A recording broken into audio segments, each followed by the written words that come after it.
Merci de suivre la chaîne RHDP V4 pour ce énième numéro de Face aux militants.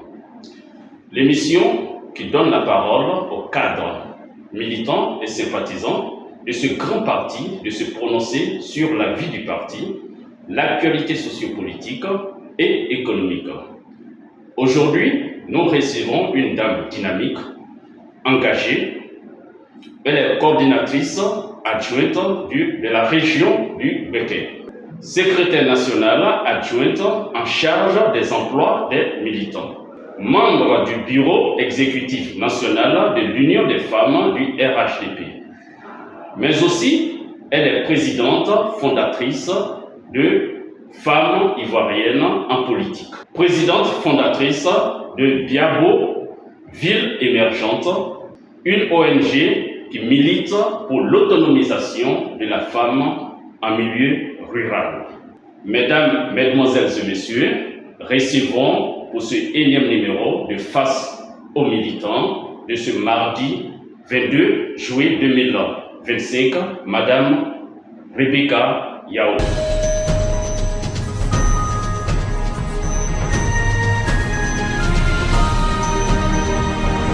Madame, vous êtes la présidente de l'ONG Femmes Ivoiriennes en politique. Et quels sont les axes d'action de votre ONG dans le paysage politique ici en Côte d'Ivoire? L'ONG Femmes Ivoiriennes en politique est une organisation qui a pour mission l'émancipation politique de la femme. Alors, l'émancipation politique de la femme renvoie à l'égalité des genres, des opportunités pour la femme en politique, mais aussi pour tous les autres aspects de la vie. Alors, nous travaillons à ce que la population que nous considérons comme discriminée, qui est la population de femmes, puisse sortir de l'état de minorité dans lequel cette population se trouve.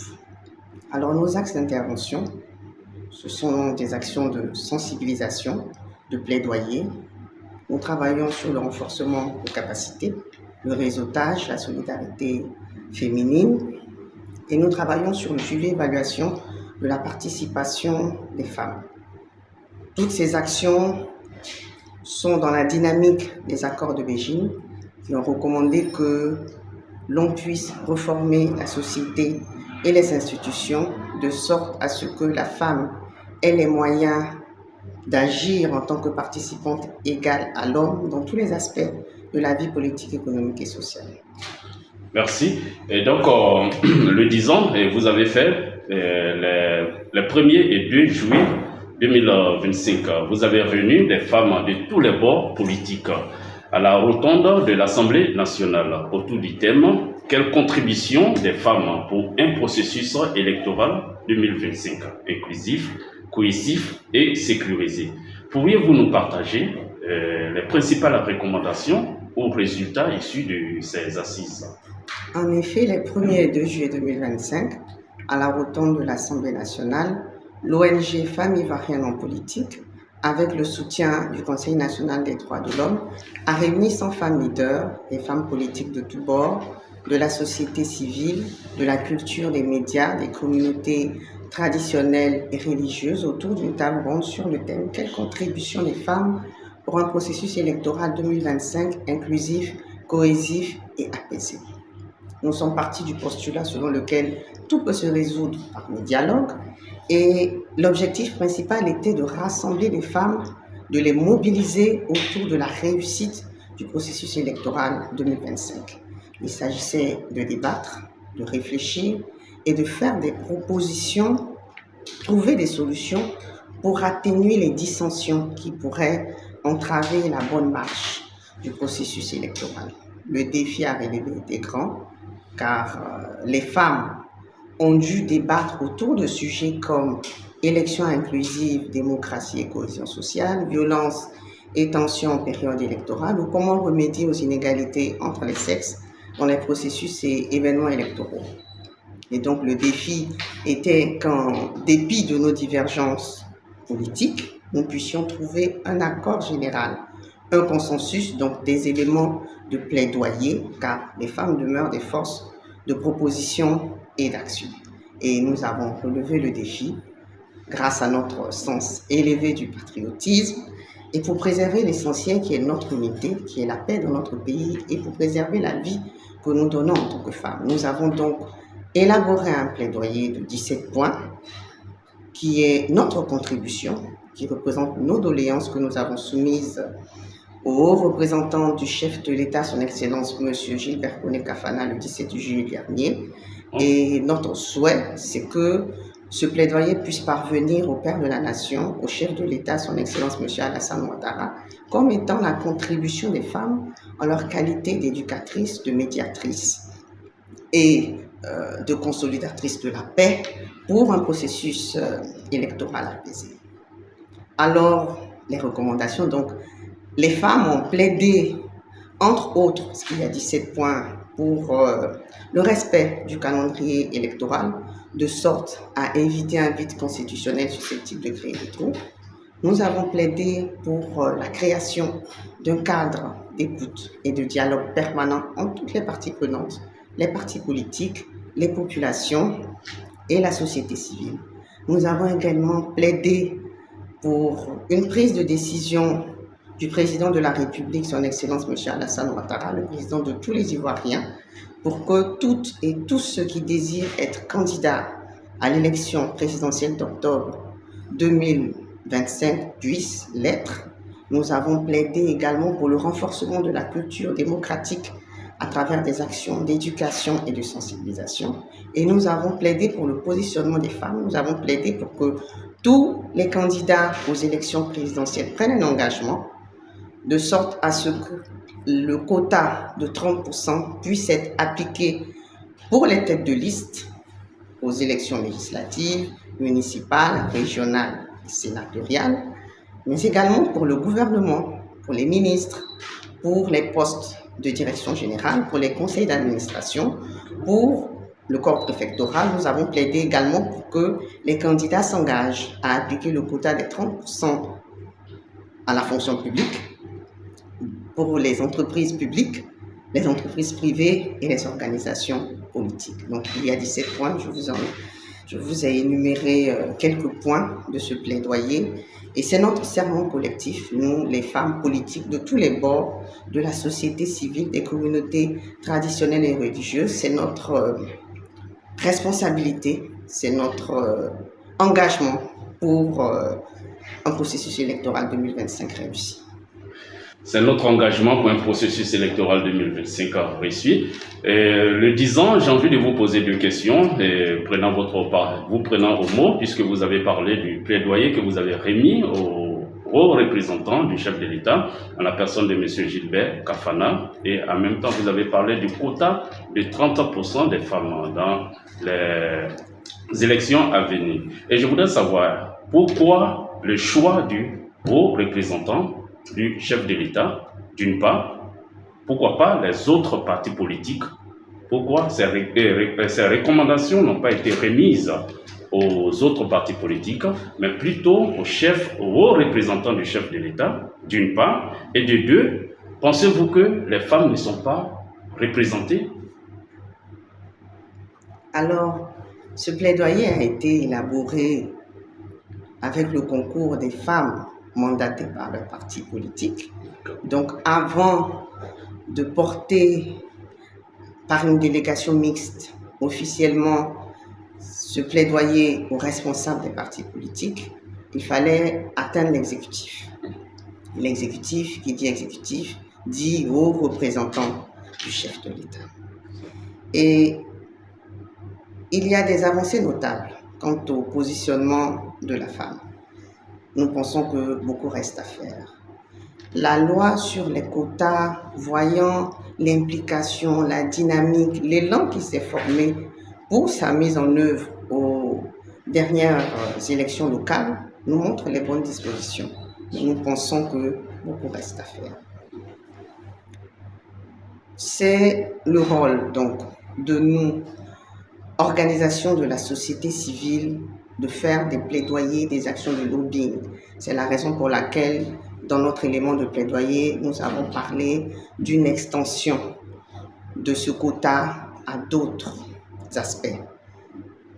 il nous revient également de travailler à lever toutes les barrières à l'engagement des femmes en politique, notamment les stéréotypes, les pesanteurs socioculturelles, la confiance en soi, le renforcement des capacités et l'encadrement. Et c'est la mission donc que nous nous sommes donnée. Et tout ensemble, je pense que nous formons cette force-là, cette famille et ce réseau puissant de femmes engagées résolument à s'imposer dans la sphère décisionnelle. Parce qu'il faut que la voix de la femme se fasse entendre dans les décisions qui influencent la vie de la nation. Et donc, nous militons pour qu'elle soit mieux représentée. Vous, l'état actuel du RHDP dans la région du Béquet, donc vous êtes coordinatrice régionale adjointe. Le RHDP dans la région du Béquet se porte bien. Il y a un ancrage qui est réel grâce à des actions de proximité, à une présence continue sur le terrain et à des engagements concrets vis-à-vis de la population. Et le RHDP se porte bien aussi grâce au leadership de notre coordonnateur régional, le ministre Assaoré Gonon-Jacques. Nous sommes bien organisés et nous travaillons dans la cohésion. À l'approche de l'élection présidentielle, nous sommes plus que jamais mobilisés. Nous travaillons à l'animation du parti, nous nous préparons pour l'étape des parrainages et nous continuons de travailler pour améliorer donc cet ancrage. Mais il y a cependant des défis à relever, notamment une meilleure représentation des femmes et des jeunes dans les instances décisionnelles et sur les listes électives. Et nous travaillons à booster notre communication politique pour véhiculer les idéaux du parti et lutter contre la désinformation. Parfait. L'actualité l'oblige. Le 21-22 juin dernier, il y a eu lieu le congrès ordinaire du RHDP. Comme vous le savez, les congressistes ont demandé au président d'être le président du parti. Et en même temps, le candidat aux élections présidentielles 2025. La première option, elle a été acceptée. Et la seconde, le président a demandé un temps de réflexion. Quelle analyse faites-vous de cette requête du président? Je pense que demander un temps de réflexion est la marque de la grande sagesse et de la volonté d'écoute de notre président. C'est vrai, ce n'est ni une acceptation ni un refus, mais c'est dans la dynamique de mieux faire. C'est vrai que les attentes étaient autres, mais nous avons confiance au président de la République qui connaît le moment, qui connaît la manière, et en bon soldat, nous attendons ses consignes et nous sommes résolument engagés de toute manière pour une victoire du RHDP aux élections d'octobre 2025. À supposer, par extraordinaire, qu'il advenait que le président renonce. Et quel sera votre plan B? Si le président renonce à une candidature à l'élection présidentielle, à notre grand regret, nous aviserons. Et moi, personnellement, je fais confiance au président de la République, son Excellence M. Alassane Ouattara, pour le choix de ce plan B. Et je crois que le RHDP, grâce à son unité et à l'engagement de sa base militante, saura suivre les orientations dans la sérénité, dans la discipline et avec beaucoup d'efficacité. Revenons dans le cas social. Vous êtes aussi la présidente fondatrice de Botro, Ville émergente, une ONG qui milite en faveur de l'autonomisation des femmes rurales. À ce jour, combien de femmes qui sont actuellement avec vous? Et quels sont les plans d'action pour l'autonomisation de ces femmes? Alors, l'organisation s'appelle Diabo Ville émergente. Diabo, c'est dans le département de Botro. C'est l'une des 4 sous-préfectures du département de Botro. Botro, c'est le chef-lieu de département et nous sommes dans la région du Béquet. Alors, cette ONG a été créée en 2018 avec pour mission la lutte contre la pauvreté rurale grâce à l'autonomisation de la femme. Nous avons 2 axes principaux, donc l'entrepreneuriat agricole et le renforcement de capacités. Entrepreneuriat agricole dans des cultures de cycle court, parce que nous avons besoin d'améliorer la fréquence des revenus des femmes qui étaient engagées dans l'anacarde ou le manioc, qui sont les spéculations du cycle long, 9 mois. Et donc, pour faire face aux charges incompressibles du ménage, il fallait que les femmes s'investissent dans des cultures de cycle court, 3 à 4 mois, comme le riz et le maraîcher, pour avoir des revenus. Et l'autre pan, c'est le renforcement de capacités, éducation de base, alphabétisation, éducation financière, association villageoise d'épargne de crédit, comptabilité, mais aussi gestion coopérative et leadership. Alors, nous avons près de 200 coopératives et groupements dans divers secteurs pour plus de 3000 femmes qui sont réparties dans les 172 villages du département de Boutro. Parfait. Madame Rebecca Yao, femme engagée politiquement et socialement. Dois-je dire, Madame Rebecca est la nouvelle version des femmes battantes de Grand Bassam à l'époque de la colonisation, à l'image de Madame Marie Corée. Je ne dirais pas nouvelle version, nous sommes les descendantes. Nos mamans nous ont montré la voie, l'audace, la combativité, la résilience, la vision, l'abnégation. Et plusieurs générations après, nous marchons dans leur sillon et nous essayons de reproduire ce qu'elles ont fait, la transformation de la société qu'elles ont pu obtenir à notre tour dans nos localités. L'impact que nous voulons avoir est que nous, les femmes, nous sommes garantes de la stabilité communautaire dans nos localités. Stabilité communautaire, mais aussi épanouissement de la femme, autonomisation économique. Nous pensons que la création de richesses émane aussi de nous. Nous croyons que la femme a un potentiel. Et ce potentiel, des fois, elle ignore, elle le sous-estime. Quand on voit nos mamans de Grand Bassam qui se sont levées et qui sont allées affronter les canons du colonisateur pour défendre leur mari emprisonné, mais c'est un exemple de courage à suivre et à perpétrer.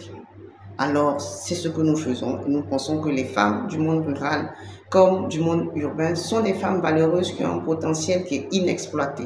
Et donc, nous travaillons à le mettre en évidence et à la vue des résultats, ce sont des mutations positives qui se font chaque jour dans nos collectivités et nous devenons ces artistes essentiels et nous voulons que le monde voit la contribution réelle de la femme pour l'essor économique et social de sa localité. Nous voulons que le monde voit la contribution réelle de la femme pour l'essor économique de notre pays. D'ici, Madame Yao Rebecca, nous sommes au terme de cette émission. Et donc, nous vous revenons pour votre dernier message à l'adresse des Ivoiriens. Et nous sommes à 3 mois des échéances électorales.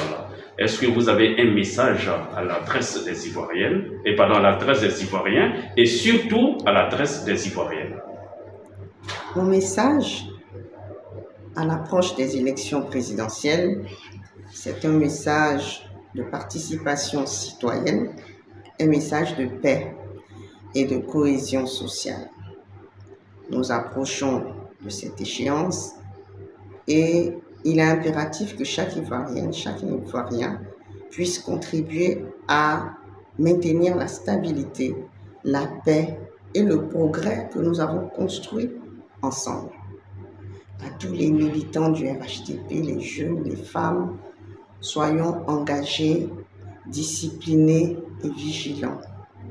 Le combat dans lequel nous allons nous engager, c'est un combat pour une mobilisation accrue, mais aussi pour la défense des idéaux du parti, la paix, le développement et la justice sociale.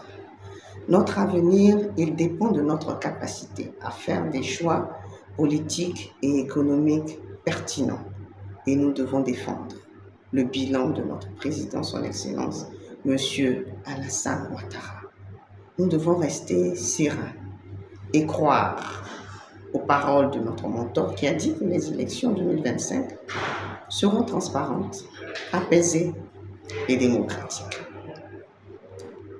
notre part, nous devons la jouer sur le terrain, rester combatifs et nous devons travailler à ce que ce processus électoral soit inclusif, cohésif et apaisé. Nous avons beaucoup d'acquis à défendre. Le président de la République nous a permis d'avoir cette transformation exceptionnelle de la Côte d'Ivoire, à l'origine du deuxième miracle ivoirien. Et le président compte sur nous. Nous sommes ses soldats, nous sommes la relève. Alors nous les femmes, nous les jeunes, nous devons nous lever, prendre notre bâton de pèlerin et sensibiliser à la paix, à la cohésion, mais aussi sensibiliser à préserver tous ces acquis, parce que nous sommes les héritiers de l'émergence et c'est à nous de perpétrer cette émergence pour les générations qui arrivent. Alors, restons mobilisés, ayons confiance, restons engagés et la Côte d'Ivoire a besoin d'un engagement sincère. Et je pense que le RHDP peut encore porter l'espoir de tous ces millions de concitoyens. Alors travaillons, mobilisons-nous, vive la Côte d'Ivoire, vive le président de la République, son Excellence Alassane Ouattara, et vive le RHDP. Merci d'avoir suivi cette émission avec Madame Yao Rebecca qui nous a entretenus sur les sujets d'actualité.